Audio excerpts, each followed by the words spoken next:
Bonjour Internet, j'espère que tu vas bien. Je te souhaite la bienvenue dans ce nouvel épisode de Balance ton classique. Je m'appelle Pauline et je serai ton hôte. Cette semaine, je te propose de découvrir avec moi Cyrano de Bergerac, la pièce de théâtre écrite par Edmond Rostand. Cyrano de Bergerac fait partie de ces œuvres incontournables de la littérature. Elle a fait de son personnage principal, le fameux Cyrano, l'un des hommes les plus mythiques et les plus reconnaissables de la fiction française. Son héritage est immense. Cyrano est aujourd'hui la pièce de théâtre la plus jouée en France et elle a influencé énormément d'auteurs comme Patrick Rothfuss, l'un des grands noms de la fantaisie. Ensemble, nous découvrirons ce qui a fait de Cyrano l'un des personnages les plus populaires du théâtre français, le mythe entourant la création de la pièce et le succès qu'elle a engendré. Si tu es nouveau et que tu viens de tomber sur ce podcast, je t'invite grandement à aller écouter l'épisode de présentation dont le lien est dans la description. Tu y apprendras un peu plus sur les origines de Balance ton classique et en plus, tu récompenseras mon travail. Si ce podcast te plaît et que tu as envie de me soutenir, n'hésite pas à t'abonner et à partager mon travail à tes amis. Tu peux même m'envoyer un message sur les réseaux sociaux, je te répondrai avec plaisir. Que tu aies entendu parler de Cyrano de Bergerac ou non, que tu l'aies lu, abandonné ou jamais ouvert, assis-toi confortablement, sors les plaids, les coussins ou les couvertures et mets-toi à l'aise parce que nous allons commencer.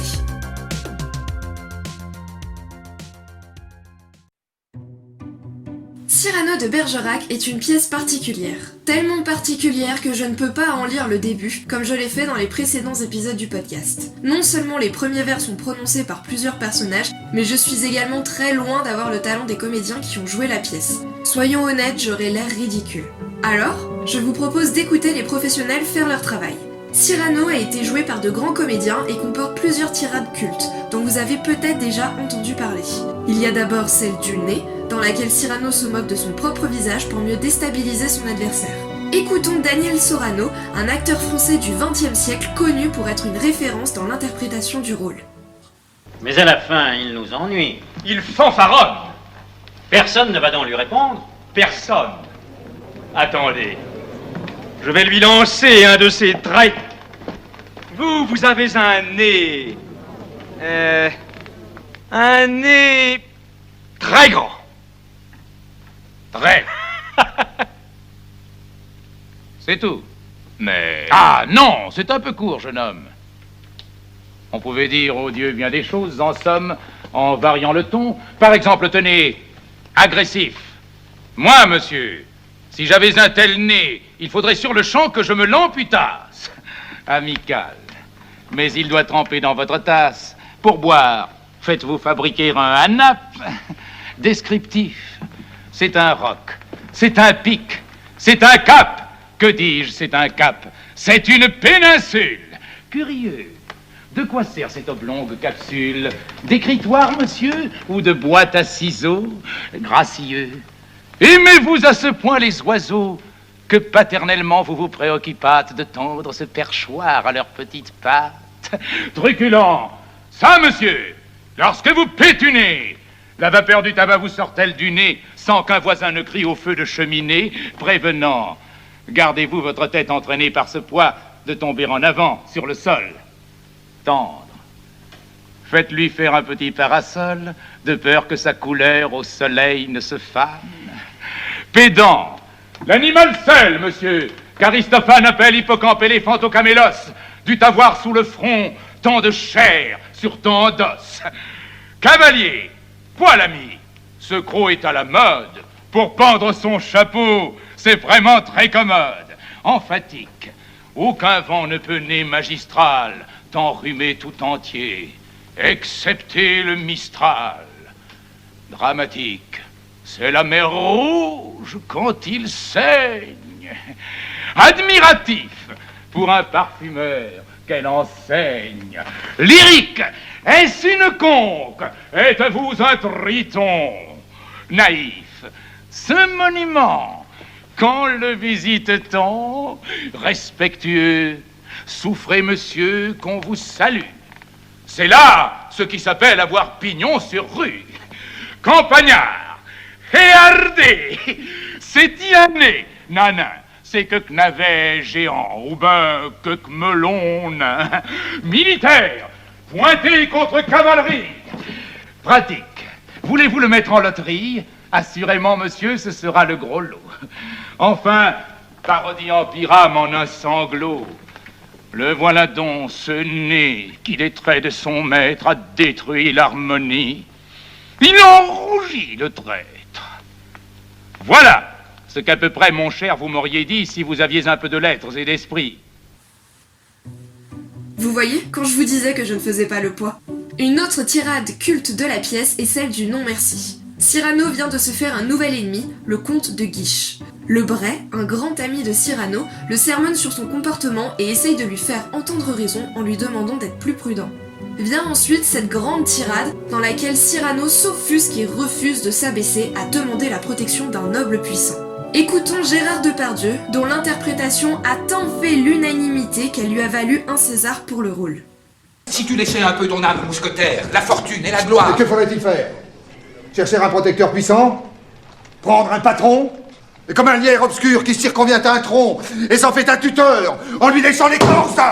Grimper par ruse au lieu de s'élever par force? Non, merci. Dédier, comme tous ils le font, des vers aux financiers, se changer en bouffon, dans l'espoir vil de voir aux lèvres d'un ministre naître un sourire enfin qui ne soit pas sinistre? Non, merci. Déjeuner chaque jour d'un crapaud, avoir un ventre usé par la marche, une peau qui plus vite à l'endroit des genoux devient sale, exécuter des tours de souplesse dorsale? Non, merci. De trouver du talent comme Mazette, être terrorisé par de vagues casettes et se dire sans cesse « Oh, pourvu que je sois dans les petits papiers du Mercure, François !» Non, merci. Calculer, avoir peur, être blême, aimer mieux faire une visite qu'un poème, rédiger des placés, se faire présenter. Non, merci. Non, merci. Non, merci. Mais chanter, rêver, rire, passer, être seul, être libre, avoir l'œil qui regarde bien, la voix qui vibre, mettre quand il vous plaît son feutre de travers, pour un oui, pour un non, se battre ou faire un vers. Travailler sans souci de gloire ou de fortune, un tel voyage auquel on pense. Dans la lune, triomphant par hasard, en garder le mérite, bref, dédaignant d'être le lierre parasite, lors même qu'on n'est pas le chêne ou le tilleul. Ne pas monter bien haut, peut-être, mais tout seul. Il existe d'autres tirades, mais je pense que ce sont les plus célèbres, avec la tirade finale que je vous ferai écouter tout à l'heure. Mais reprenons depuis le début. De quoi parle vraiment Cyrano de Bergerac? Cyrano de Bergerac est une pièce en 5 actes, jouée pour la première fois en 1897 à Paris.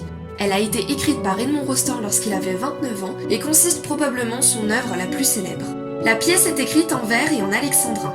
En d'autres termes, cela signifie que la pièce est constituée de phrases, premièrement de 12 syllabes, deuxièmement qui possèdent chacune un rythme, et troisièmement qui riment. La pièce s'inspire de la vie de Savinien de Cyrano de Bergerac, un écrivain français qui a réellement existé et qui a vécu au XVIIe siècle. L'œuvre de Savinien appartient au courant du libertinage, un courant de pensée à part entière et qui est très différent de celui qu'on attribue d'habitude à la sexualité. L'œuvre du vrai Cyrano est peu connue, mais sa vie fascinait Edmond Rostand qui a décidé d'en faire un héros de théâtre. La pièce se déroule donc en 1640 et s'ouvre sur l'Hôtel Bourgogne, l'un des principaux théâtres de cette époque. Nous sommes quelques minutes avant la représentation d'une pièce de théâtre. Cyrano de Bergerac s'ouvre donc sur une mise en abîme, c'est-à-dire qu'elle représente une œuvre dans une œuvre. Ici, on aperçoit une pièce de théâtre dans une autre pièce de théâtre. Nous sommes donc quelques minutes avant la représentation. Le public entre pour s'installer avant le début de la pièce. Il est nombreux et varié, c'est-à-dire que toutes les classes sociales sont présentes, des marquis aux bourgeois, aux soldats. Nous découvrons ainsi les principaux personnages de la pièce. Il y a d'abord Roxane, une jeune femme excessivement belle qui est aussi la cousine de Cyrano, puis Christian de Neuvillette, un jeune noble secrètement amoureux de Roxane. Nous avons ensuite le comte de Guiche, qui est également amoureux de Roxane et qui est bien décidé à en faire sa maîtresse, même si Roxane n'est pas tout à fait d'accord. Et le Bray, un ami fidèle de Cyrano. Entre ensuite Montfleury, l'un des acteurs les plus connus de son siècle. La pièce commence, le public se tait. C'est alors que surgit enfin Cyrano. Amoureux de la belle poésie, il chasse Montfleury de scène car il juge que son talent n'est pas à la hauteur de la pièce. Cyrano fait un tel vacarme que le vicomte de Valvert, un ami du comte de Guiche, provoque Cyrano en le raillant sur la taille de son nez. Car il y a quelque chose que je ne vous ai pas dit à propos de Cyrano. C'est non seulement un grand soldat, un homme érudit et un grand parleur, mais c'est aussi, selon ses propres mots, quelqu'un de très laid. La faute à son nez, énorme et rouge, sur lequel siège une petite verrue. Et s'il y a bien une seule chose que ne supporte pas Cyrano, c'est que l'on fasse référence à son nez. Alors, quand le vicomte de Valvert s'approche pour se moquer de lui, Cyrano déclame sa fameuse tirade, celle du nez, que nous avons écoutée tout à l'heure. Tout en raillant son ennemi, il dégaine son épée et bat en duel le vicomte, le tournant ainsi en ridicule. Le premier acte se termine lorsque tout ce monde sort protéger Linière, un chanteur à la langue un peu trop pendue qui a osé se moquer du comte de Guiche. Cyrano entend protéger son ami de l'embuscade des 100 hommes que lui a envoyé de Guiche et le ramener dans son lit sain et sauf. L'acte 2 commence dans le restaurant de Ragueneau, un pâtissier poète à ses heures perdues. Cyrano y attend Roxane qui lui a fixé un rendez-vous la veille. À son arrivée, Roxane évoque leur enfance commune, puis révèle peu à peu qu'elle est amoureuse. Cyrano attend, fébrile. Il est amoureux de Roxane depuis sa tendre enfance, mais il n'a jamais osé lui avouer ses sentiments en raison de sa laideur. Mais ce n'est pas de lui dont Roxane est amoureuse. C'est du très beau Christian que nous avons aperçu dans l'acte 1. Roxane n'a pas donné ce rendez-vous à Cyrano pour lui dire qu'elle l'aime, mais pour lui demander de protéger le jeune soldat. Cyrano a le cœur brisé, mais il n'en montre rien. Prêt à tout pour sa cousine, il lui promet de protéger Christian dans la compagnie. Roxane part et laisse la place au comte de Guiche, qui vient féliciter Cyrano pour ses exploits de la veille. Impressionné, de Guiche lui propose sa protection ainsi que celle de son oncle, le cardinal Richelieu. Cyrano refuse, déclamant la tirade du non-merci que nous avons écoutée tout à l'heure, vexant de Guiche et faisant de lui son ennemi. De Guiche quitte la scène, vexé. Christian essaye alors de provoquer Cyrano pour impressionner les autres soldats. Il fait plusieurs remarques sur le nez de Cyrano, qui prend sur lui pour tenir sa promesse à Roxane. Mais Christian insiste si bien que Cyrano finit par admirer son courage. Devenus les meilleurs amis du monde, les deux hommes se serrent dans les bras. C'est alors que Cyrano apprend que Christian est également amoureux de Roxane. Mais il y a un problème, Christian ne sait pas parler d'amour. Les rares fois où il a essayé se sont conclues en un échec cuisant. Cyrano prend pitié de lui et lui donne sa propre déclaration d'amour, celle qu'il avait personnellement rédigée pour Roxane. Dans ce troisième acte, le comte de Guiche rend visite à Roxane pour l'informer que le régiment de Christian et Cyrano est sur le point de partir à la guerre. Pour protéger son amoureux, Roxane persuade de Guiche de cacher l'ordre les envoyant au combat, en prétextant que ce serait la meilleure manière pour lui de se venger de Cyrano. Peu après, Christian et Roxane se rencontrent, mais le jeune homme est incapable de parler avec l'aisance de Cyrano. Ces pauvres déclarations d'amour sont vides, alors que Roxane attend tout autre chose. Elle finit par rentrer chez elle, déçue. Pour aider Christian à se rattraper, Cyrano se cache sous le balcon de Roxane, où, invisible, il souffle au jeune homme de quoi la reconquérir. Les deux hommes font alors un pacte. Cyrano sera l'esprit, tandis que Christian incarnera la beauté. Dans l'obscurité de la nuit, le stratagème est parfait, puisque Roxane ne voit rien et se laisse attendrir. Roxane et Christian ont à peine le temps de s'embrasser qu'un religieux arrive pour leur annoncer l'arrivée imminente de Guiche. Le comte n'est pas allé se battre comme il l'avait promis à Roxane. Au contraire, encouragé par ses sous-entendus, il vient lui rendre visite. Effrayé par cette perspective, Roxane persuade le religieux de la marier à Christian. Lorsque De Guiche arrive et se rend compte qu'il a été manipulé, il envoie aussitôt le régiment de Christian et Cyrano se battre. Le quatrième acte se déroule donc en pleine campagne de guerre. Les soldats sont affamés, ils n'ont plus rien à manger et ne peuvent plus avancer. Mais Cyrano, qui a promis à Roxane que Christian lui écrirait tous les jours, franchit régulièrement les lignes ennemies pour envoyer ses lettres qu'il écrit au nom de Christian. Touchée par tant d'amour de la part de son nouveau mari, Roxane débarque au camp avec un carrosse rempli de nourriture. Transie d'amour, elle avoue à Christian que ses lettres l'ont subjuguée et qu'elle l'aime désormais plus pour son esprit que son physique. « Je t'aimerais même si tu étais laid », lui dit-elle. Christian comprend alors que non seulement Cyrano est amoureux de Roxane, mais que Roxane est aussi amoureuse de Cyrano, même si elle ne le sait pas encore. Il demande à Cyrano d'avouer son amour à la jeune femme, afin que celle-ci choisisse un seul homme. Mais nous sommes à la guerre et Christian se fait tuer avant que Cyrano n'ait le temps d'avouer son amour. Roxane retrouvera dans ses vêtements une dernière lettre d'amour qu'aura écrit Cyrano.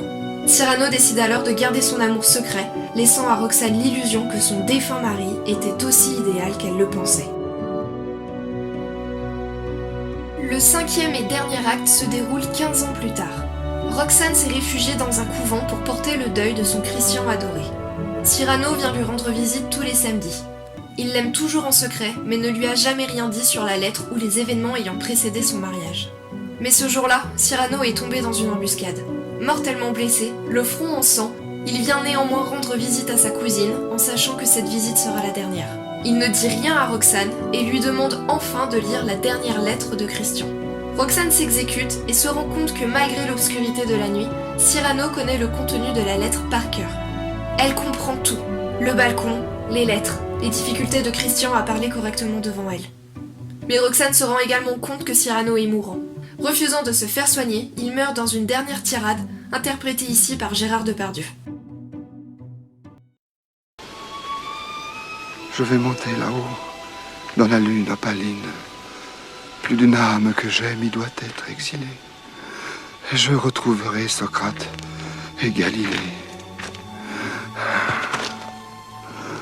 Philosophe, physicien, rimeur, bretteur, musicien et voyageur aérien.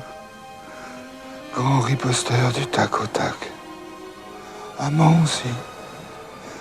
Pas pour son bien. Figi, Hercule Savinien, de Cyrano, de Bergerac, qui fut tout. Et qui ne fut rien. Mais je m'en vais. Pardon. Je ne peux faire attendre. Vous voyez ? Le rayon de lune vient me prendre. Ne me soutenez pas, non. Rien. Rien que les arbres. Elle vient. Je me sens déjà botté de marbre, ganté de plomb. Oh. Mais puisqu'elle est en chemin, j'irai à sa rencontre. Et l'épée à la main. Que dites-vous ? C'est inutile. Je le sais. Mais on ne se bat pas dans l'espoir du succès, non, non. C'est bien plus beau lorsque c'est inutile. Qu'est-ce que c'est que tout cela ? Vous êtes 1000. Ah, je vous reconnais. Tous mes vieux ennemis. Le mensonge, les lâchetés, les compromis. Je sais bien qu'à la fin, vous me mettrez à bas, n'importe. Je me bats, je me bats, je me bats. Oh, oui, vous m'arrachez tout. Le laurier et la rose, arrachés. Il y a malgré vous quelque chose que j'emporte. Et ce soir, quand j'entrerai chez Dieu, mon salut balayera largement le seuil bleu. Quelque chose que sans un pli, sans une tache, j'emporte malgré vous. Et c'est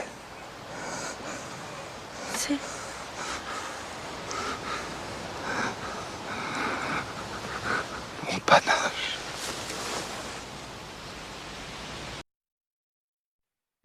Comme vous l'avez peut-être remarqué, Cyrano de Bergerac n'est pas la pièce la plus simple du monde. Il y a énormément de personnages, la pièce est longue, les décors sont très différents, et si l'on veut respecter les didascalies de l'auteur, compliqué à mettre en place.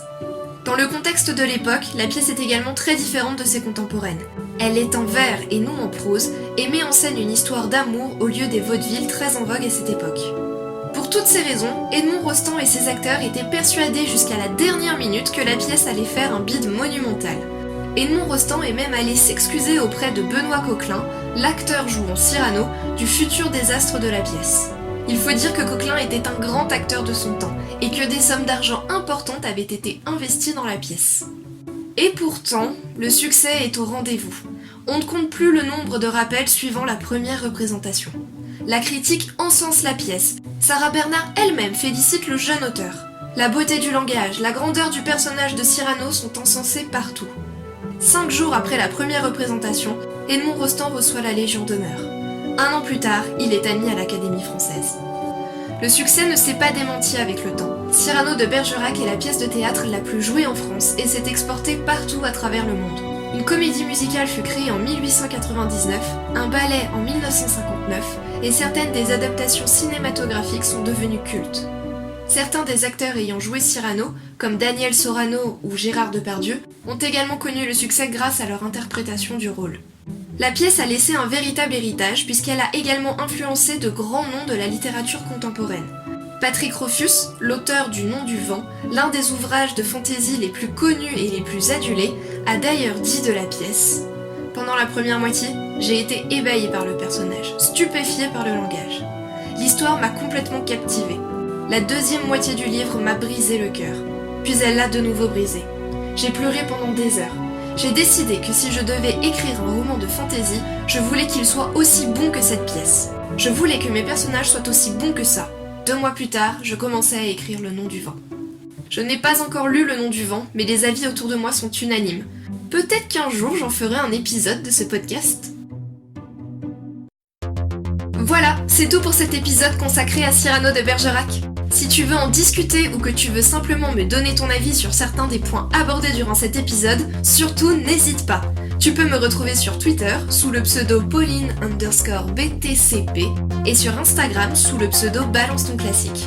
Ce podcast est disponible sur Deezer, Spotify, SoundCloud, Podcast Addict et depuis quelques semaines, YouTube. S'il t'a plu, n'hésite pas à le partager et à t'abonner, c'est la meilleure manière de récompenser mon travail. En attendant, je te donne rendez-vous le 15 décembre pour discuter de Frankenstein, le roman écrit par Mary Wollstonecraft Shelley. À bientôt!